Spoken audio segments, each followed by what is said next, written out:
I'm going to show a few clips in a moment here, but first I'd like to go over some statistics.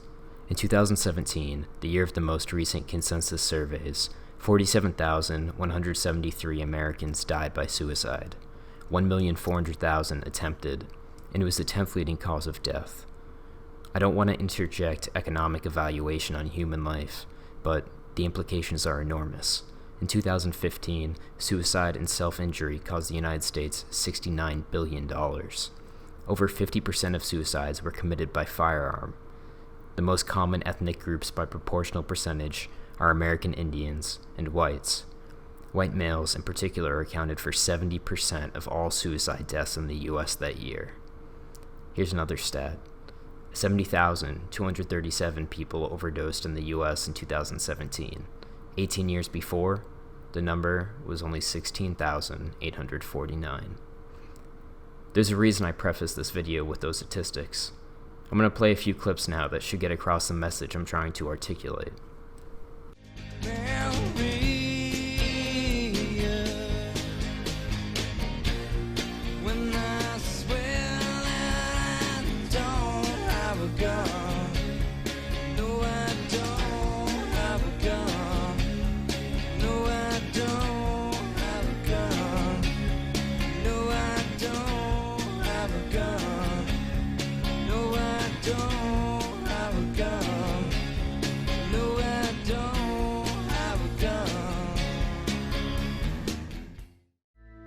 I'd rather be the corny white rapper than the drugged out mess who can't even get out of his house.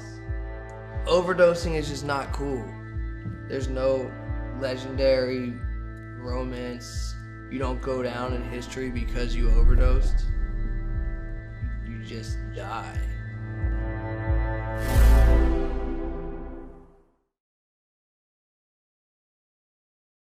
The other side of the wind, what is that? This is where we've kept the camera negatives to the other side of the wind. The other side of the wind is the crazy picture. It's not a work of fiction, and it's a little of everything. It's kind of a departure in movie making. He was 25 when he landed in Hollywood. Wells was like a young magician, enchanted by his own magic. I want to use the motion picture camera as an instrument of poetry, he said. And somehow Wells's passion for the medium became the great excitement of the piece itself. And he said, if anything ever happens to me, I want you to promise me you'll finish the picture. No story has a happy ending unless you stop telling it before it's over. Let us raise our cups to our crazy and beloved profession, to the movies. Orson said, they'll love me when I'm dead. Kurt Cobain, Mac Miller, Orson Welles. Three creative minds that cross paths through fame, depression, and substance abuse. Three men who ranged from loathing to coveting the limelight. Three men, one who committed suicide, one who overdosed, and one who overcame. For as many differences as these three men shared, their one binding similarity is how their art informed society's perception of self-destruction. Now imagine you're not a rock star or a mega millionaire rapper. You're an average person. You're Dan Dunn, a middle school history teacher.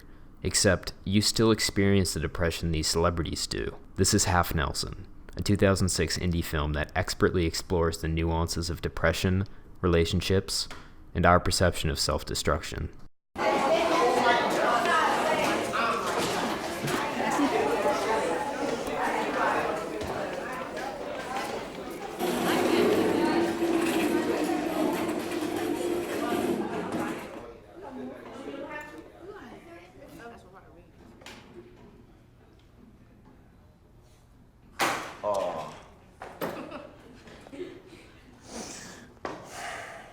What is history? Opposites. You can read the board. I'm so happy to hear that. No, what is it? What does it mean? Stace. Change. Thank you, Stacy. I'm glad to hear someone's paying attention. History is the study of change over time. And what's change? It's this, it's opposites. It's two things that push against each other in opposite directions. So the civil rights movement, okay? It's two opposing mentalities. In the South, the majority believes all men are not created equal. And there's a minority who believes that they are. So that minority struggles, and it fights, and it pushes, till eventually it becomes the majority. Am I boring you? Huh? Let's give some examples, okay, of opposing forces, like, I'm gonna go night and day. What else? Big and little. Good. Anything else? Left and right. Left and right, very good. Stace? Me and you. You and I. You and I. Teacher, student, anything else? Mr. Dunn? Yeah? Just wondering if you could count me and Gina's bald-headed sister as opposites.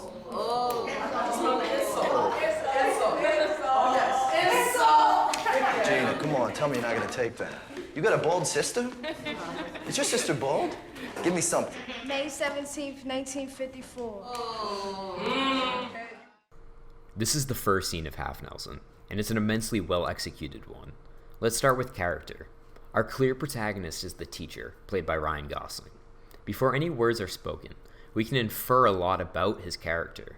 His outfit is haphazard. He wears a tie, but it's around an uncollared shirt. He directs eye contact, but it's behind purple bags. In simple terms, one look at him and we know he doesn't have it all together. Now setting. We're in a public school, probably junior high, and the teacher is the only non-minority. Part of why Half Nelson is a great film is how conscious of the setting writers Ryan Fleck and Anna Boden are.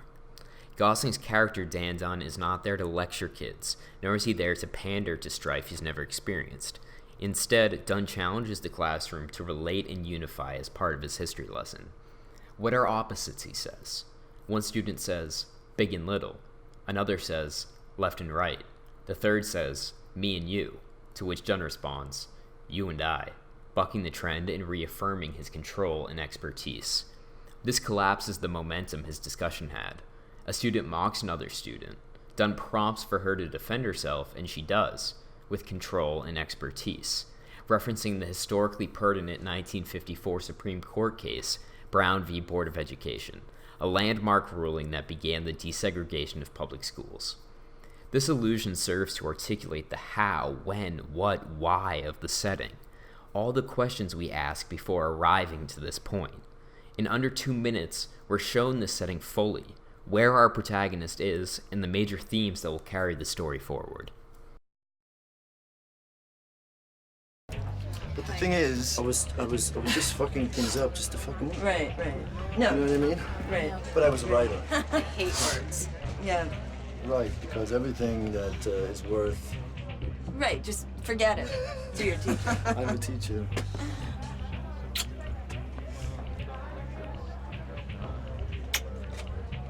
What am I supposed to teach them, you know what I mean? What am I supposed to teach them? Right. So that's the point, you know what I mean? If you can help one student. Yeah. No, if you can change one person, right? If you change one person. Change them all. No, it's not the point. The point is if you change one. I want to dance. Then you can teach You want to dance? the rest of the village that. What I is it? Let's I want to dance. dance.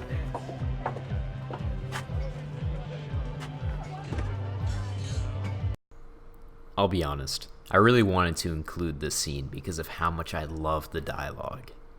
This teacher goes out, meets some women, tells them he was a writer, to which one responds, I hate words.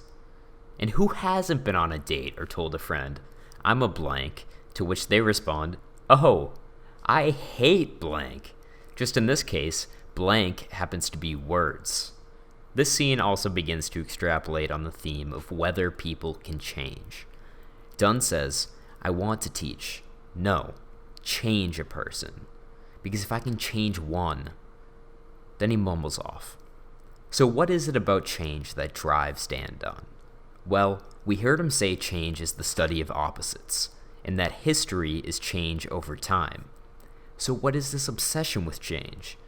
Well, we see in the next scene as Dunn buys more drugs, that he can't change. Or maybe that he perceives he can't change. How are you? The same old. This is Dan's ex-girlfriend, Rachel. She came to the basketball game that he coached in the hope he'd go out with her after. He says no. She asks how he's doing, and he says, "I'm same old me." He tells her she looks healthy because he's self-conscious of his ghoulish appearance. This is a big scene for our protagonist because he recognizes that his past relationship was bad for him, so he stands by his decision to not go back into it. Unfortunately, in the scene that follows, we see the fallout of what this encounter did to his psyche.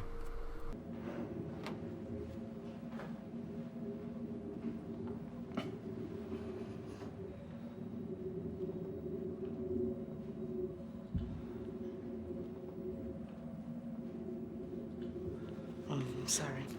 It's okay, enjoy.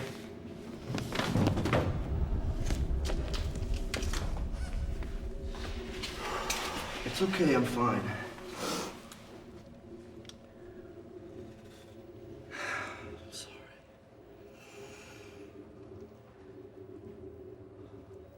Are you okay? Let's pause for a second. Just look at how Gosling's performance conveys the importance of another character asking if he needs help. Can you help me up?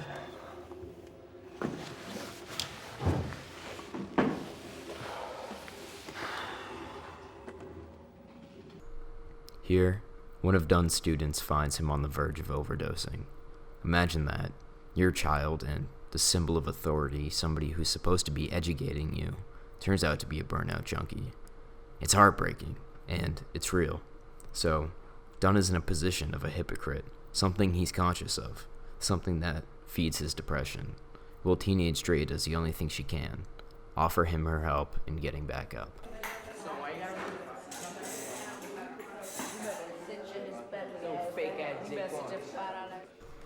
This is the classroom that Dunn's worked so hard to maintain, but now there's a student missing, and it's not a coincidence.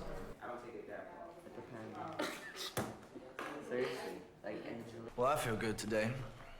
Anyone else feel good? This is after Dre returns to class. I need a volunteer, and I need somebody who feels strong. So what we got here is two opposing forces, Terrence and myself. And we're pushing against each other, and as long as one is stronger, and it looks like it's T, the change is slow and consistent. But once the other side becomes stronger,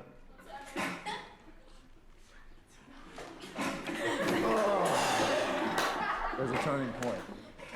Thank you, T. Make sense? Okay. Now, turning points can happen like that. They can be physical, or they can happen on a greater scale.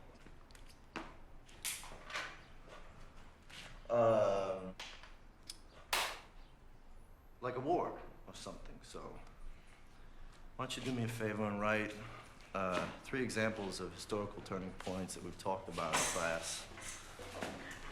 Okay? It's keeping us down. What is it? Like robots and stuff, right? It could be robots. It could be robots, but let's say it's a metaphor. He's saying this machine is keeping me down. Now, what is that? What keeps us from being free? Miss Dre. Prisons. Absolutely. Absolutely, prisons. Okay? Prisons are definitely a part of it. What else? White. White is definitely a part of it. The man. The school. The school. Exactly. The whole education system is part of the machine. What else? Aren't you the machine then? Oh, no, you didn't. How are you? Oh, well.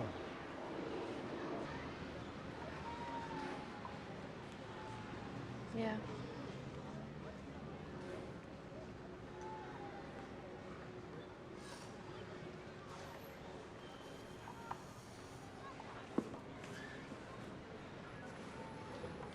Who's the lucky guy? Met him in the program.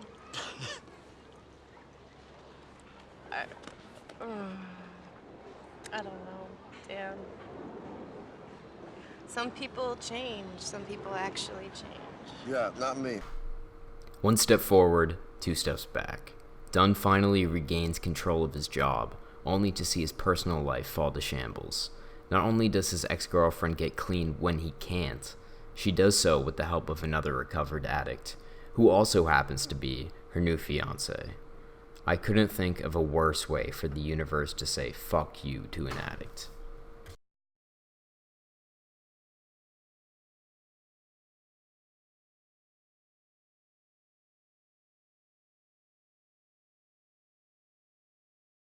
Half Nelson very well could have been a story of self-destruction as we know it. The world weighs us down. It abuses us. It makes us feel like nothing will change. But this is not that narrative. Half Nelson, for as dark as its subject matter delves, is a story of optimism. A story that endures despite its obstacles. We're used to seeing extreme cases of depression and substance abuse. We're informed and tricked by our media and celebrities into a glamorization of that self-destruction. But the strength and importance in a film like this is in demonstrating that it truly doesn't have to be that way. It doesn't have to be suicide, or drug use, or spite to the system that rejects you. It's the help of a friend that can make all the difference.